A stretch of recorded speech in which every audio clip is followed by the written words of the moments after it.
Mahakama Kuu ya Rufaa Tanzania imesogeza mbele kesi ya uhaini inayomkabili mwenyekiti wa Chama cha Demokrasia na Maendeleo Chadema Tundu Antipas Lissu hadi Julai 6, 2026. Awali shauri hilo la maombi ya jinai namba 744084 ya mwaka 2026 kati ya mkurugenzi wa mashtaka DPP na Lissu lilipangwa kusikilizwa kesho Juni 11, 2026. Kwa mujibu wa taarifa ya mahakama ya rufani ambayo imetolewa leo, imebainishwa kuwa shauri hilo limepangwa kwa ajili ya uamuzi siku Jumatatu Julai 2026 saa 3 kamili asubuhi. Lissu yuko mahabusu kwa takribani siku 427 tangu alipokamatwa Aprili 9, 2025 hadi leo Juni 10, 2026, ambapo anakabiliwa na kesi hiyo ya uhaini katika Mahakama Kuu ya Tanzania masjala ndogo kanda ya Dar es Salaam. Itakumbuka kuwa kabla ya kuahirishwa kwa shauri hilo, Chama cha Demokrasia na Maendeleo Chadema kilibua hoja kwamba hawana mpango wa kumchukua Lissu kutoka mikononi mwa jeshi la magereza wala askari polisi kama ilivyosambaa mitandaoni. Mambo mawili kwa jeshi la polisi.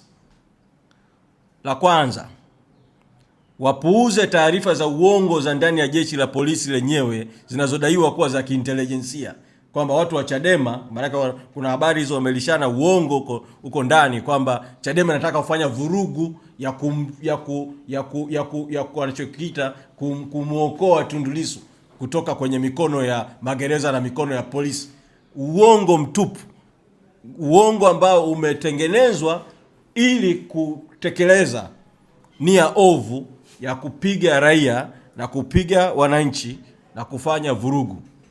Watu wa polisi wenye kuheshimu utawala wa sheria, haki na maadili waepukwe kuingizwa kwa uongo kwenye mzozo na mgogoro ambao utalichafua zaidi jeshi la polisi ambao tayari limeshajichafua kwa matendo mbalimbali ya siku ya nyuma. Badala yake, jeshi la polisi, na hapa ni mzungumze na IGP, kwa sababu bahati mbaya sana polisi kanda maalumu Dar es Salaam na polisi maeneo haya yanayohusika na eneo hili mpaka wameamua kupanga haya walioyapanga, manake ni kwamba wameshakubali uongo huo na wanaongozwa na uongo katika kupanga utaratibu wa ulinzi na usalama katika jambo lenye maslahi ya umma ya wazi kabisa. Kwa nitoe mwito kwa mkuu wa jeshi la polisi IGP kuweza kufuatilia jambo hili.